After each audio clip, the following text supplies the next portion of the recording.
এখন সবকিছু বদলে গেছে বাবু।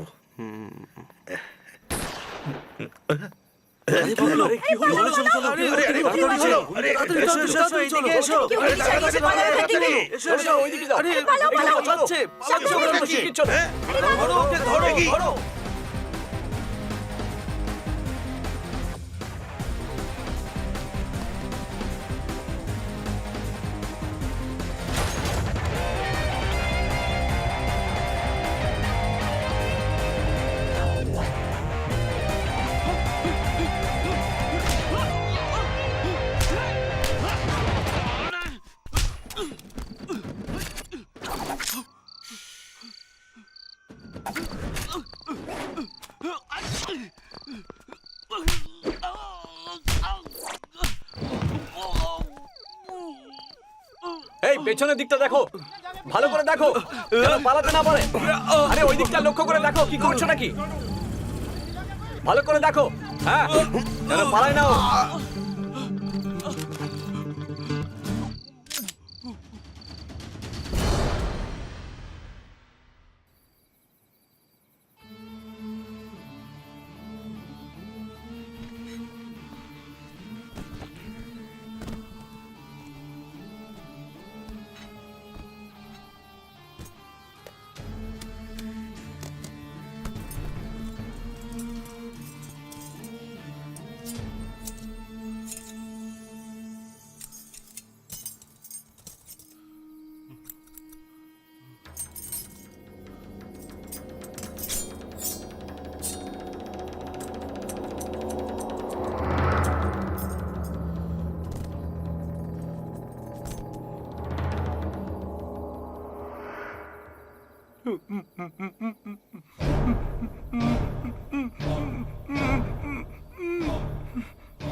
বাসের মধ্যে ছোট ছোট নিষ্পাপ শিশুরা তোর কি ক্ষতি করেছিল বল?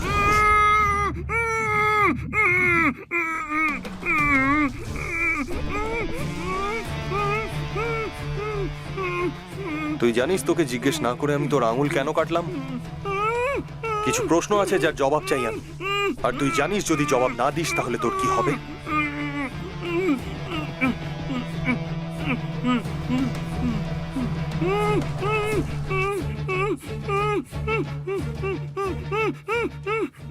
একটা প্রশ্ন, একটাই সেকেন্ড, জবাব দে, না হলে আর একটা আঙুলও যাবে।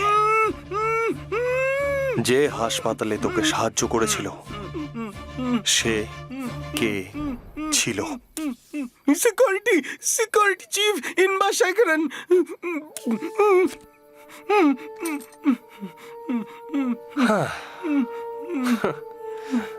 হয়ে গেল, সো সিম্পল।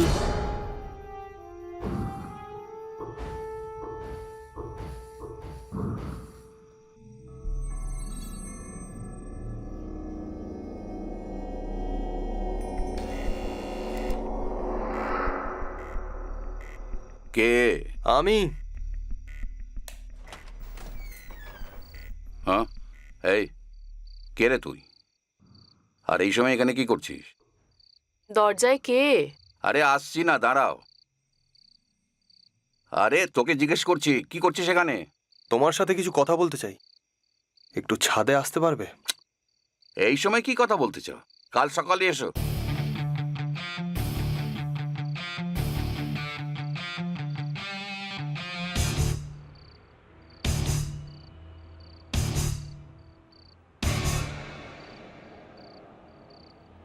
যাকে পালাতে তুমি সাহায্য করেছিলে সে আমার বাড়িতে অতিথি। সরি, আমি আমার পরিচয় দিইনি। আমার নাম জগদীশ, ইন্ডিয়ান আর্মি। শুধু এইটুকুই না, DIA, ডিফেন্স ইন্টেলিজেন্সের এক স্পেশালিস্ট আমি। আমি আর্মিতে সিক্রেট এজেন্ট। এ কথা আমার সঙ্গীরাও জানে না, না বন্ধু আর না আমার পরিবারের কেউ।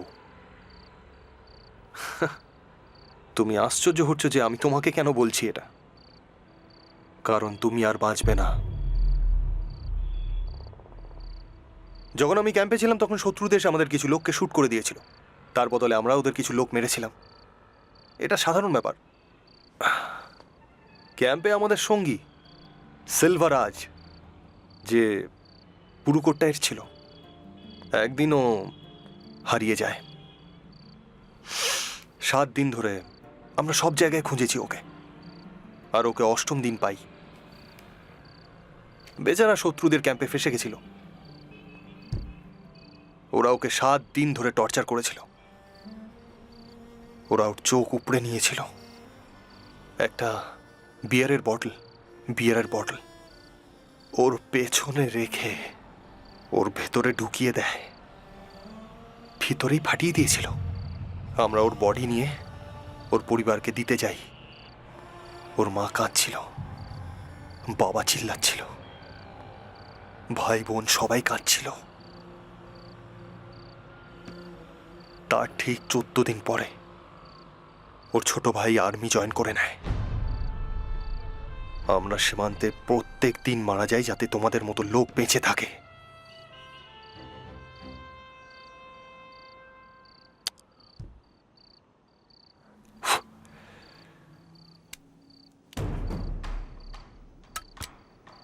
এটা দেশি বন্দুক, আর এটা আমার রিভলভার। যদি আমি তোমাকে শুট করি তাহলে আমি কেন মেরেছি আমাকে বলতে হবে। তুমি মরে যাবার পরে তোমার ফ্যামিলি তোমাকে ঘৃণা করবে, তোমার সন্তান ভিক্ষা করে বেড়াবে, আর তোমার স্ত্রী প্রত্যেক দুয়ারে দুয়ারে ঘুরে বেড়াবে। কিন্তু যদি তুমি নিজেকে শুট করে নাও, মানে ডিউটি পিরিয়ডে সুইসাইড করবে, সেক্ষেত্রে তোমার পরিবারের কেউ চাকরি পাবে, পিএফ ফান্ড পাবে, পেনশনও পাবে প্রত্যেক মাসে। এখন সিদ্ধান্ত তোমাকে নিতে হবে। যদি তুমি বন্দুক আমার দিকে তাক করো তাহলে আমি তোমাকে শুট করে দেব।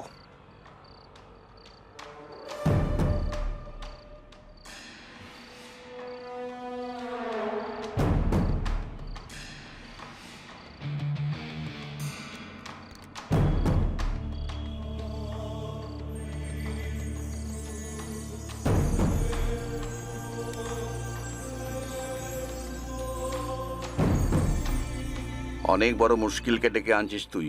হুম। আরে গুলি চলার আওয়াজ আসছে ওই দিক থেকে। চলো চলো চলো।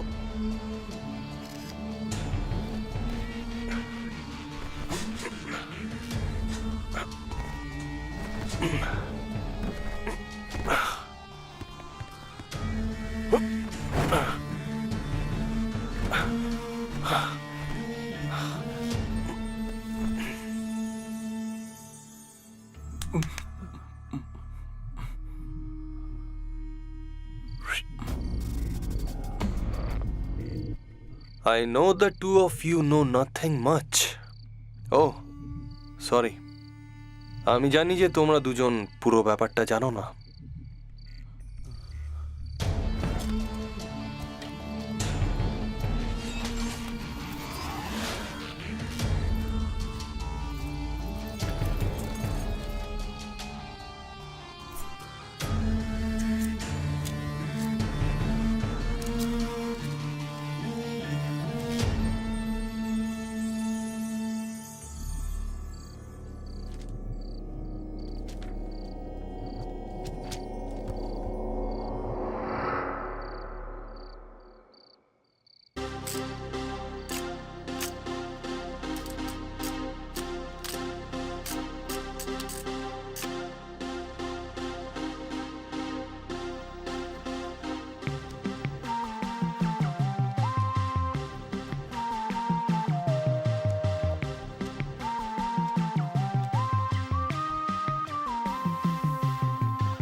জুহু, ব্যান্ড্রা, মাটুঙ্গা, ধারাভি।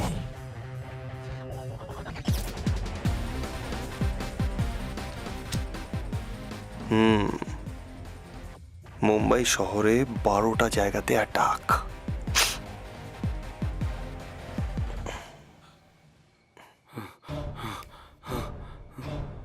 কবে? 27।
আমাদের গ্রুপের প্রথম মেয়ের বিয়ে ঠিক হচ্ছে। বলেছিস, মুম্বাইয়ের হয়ে গুজরাটের ছেলে খুঁজেছো। হ্যাঁ খুব স্মার্ট ও। ধন্যবাদ, ধন্যবাদ, কি সুন্দর দেখাচ্ছে, তাই না? অনেক অনেক ধন্যবাদ। Thank you. হ্যাঁ আমি পৌঁছে গেছি। ভালো তো? হাই হাই, কেমন আছেন আপনি? কংগ্রাচুলেশন। ধন্যবাদ, ধন্যবাদ। খুব ভালো লাগছে। কংগ্রাচুলেশন। Thank you. খুব সুন্দর লাগছে দেখতে। এই নে। Thank you. এদিকে চল না, কিছু ডাউট আছে। আমি এখন আসতে পারবো না। প্লিজ প্লিজ প্লিজ, এক মিনিটের জন্য চল না প্লিজ। তুইও না, আমি এখান থেকে কি করে যাব? হ্যাঁ সেটাই। কি যে বলেন তারপরে ওই এক্সকিউজ মি, না। এক মিনিট আসছি। চল চল। কংগ্রাটস। আরে কি হয়েছে? আমাদের কলেজে আমার পর সব থেকে সুন্দরী তুই ছিলি। ঠিক আছে, আমার মতোই সুন্দরী ছিলি।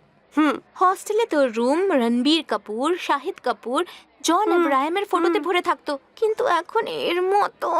কি মানে বলছি যে একে কেন বিয়ে করছিস তুই? মানুষকে প্র্যাকটিক্যাল চিন্তা ভাবনা করতে হয়। ও মাসে 2 লাখ টাকা কামায়, আর কি চাই আমার? এবার দেখ, হ্যান্ডসাম ছেলেরা বেশি কামাতে পারে না, আর যারা বেশি কামায় তারা হ্যান্ডসাম হয় না। আর একবার ওদিকে দেখ, রিসেপশনে ফটোর জন্য একাই পোজ দিচ্ছে। আচ্ছা, যদি কাউকে দেখতেও ভালো হয় আর স্যালারিও ভালো হয় তো? ও, তুই তাকে যেতে দিস না, বিয়ে করে নিস।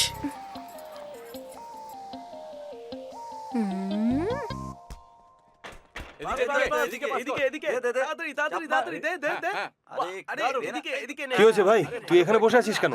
আমি একটা মুশকিলে ফেসে আছি, সেটা সমাধান করতে পারছি না। কি মুশকিল আমাকে বল, হতে পারে আমি তোর সাহায্য করে দেবো। আমার মতো পুলিশ যেখানে বুঝতে পারছে না, তখন তুই কি করে বুঝতে পারবি? তুই জানিস একজন পুলিশ আর একজন আর্মির মধ্যে পার্থক্য কি? তোদের বুদ্ধি খরচ করার কোনো দরকার হয় না। সাবধান হয়ে 2 পা এক করে দাঁড়িয়ে যাস, বিশ্রামে 2 পা আলাদা করে দিস। গুলি চালাতে বলে ধার করে গুলি চালিয়ে দিস। কিন্তু একজন পুলিশের লোককে বুদ্ধি খরচা করতে হয়। একটা পকেট মারকে ধরার জন্য পকেট মারদের মতন ভাবতে হয়।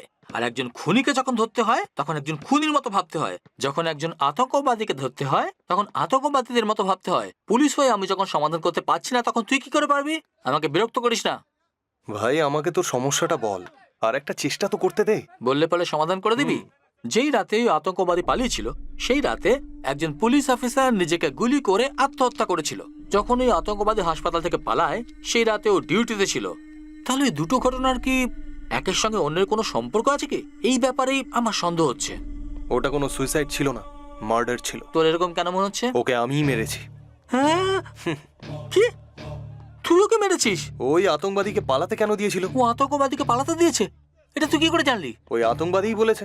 হাসপাতাল থেকে পালানোর পর আতঙ্কবাদী তোকে কখন বললো? ওই হাসপাতালে। হাসপাতালে? হাসপাতালে কি? হাসপাতালে কি? আমি জিজ্ঞেস করছি তুই ওকে কবে দেখেছিস? আরে বল না কি হয়েছিল? এই এই এই তুই জানিস তো ভাই, আমি সাসপেন্স সহ্য করতে পারি না। তাড়াতাড়ি বল না ভাই। ব্যাস 1 মিনিট দাঁড়া। কে রে এটা?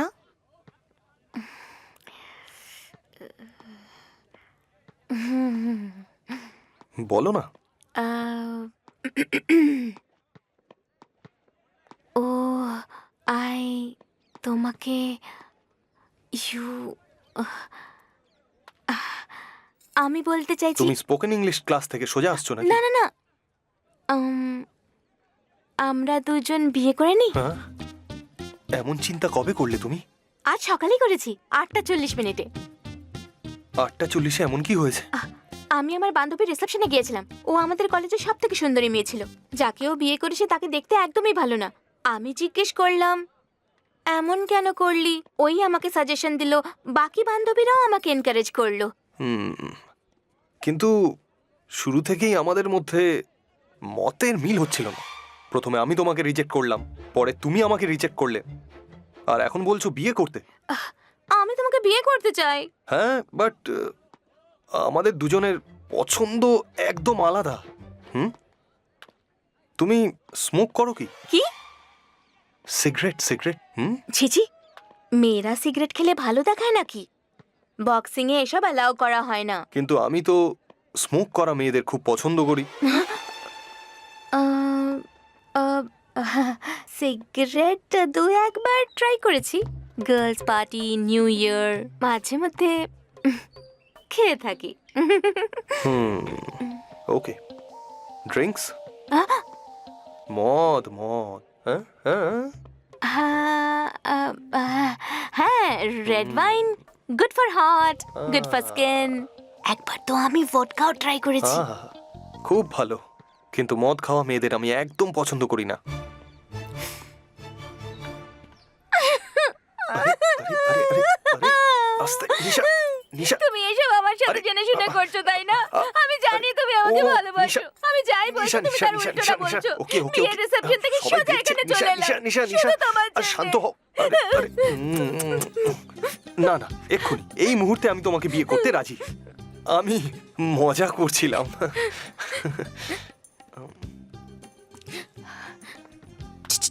একটা ছোট্ট প্রবলেম আছে। আবার প্রবলেম? কি? আমার জন্য একটা বিয়ের সম্বন্ধ এসেছিল, তোমার ওপর রেগেছিলাম, তাই আমি হ্যাঁ বলে দিয়েছি। হ্যাঁ বলে দিয়েছো? এটা তো খুবই স্বাভাবিক ব্যাপার। প্রথমে হ্যাঁ বলে দাও, তারপর না করে দাও। এটা আমার জন্য কোনো বড় ব্যাপার না।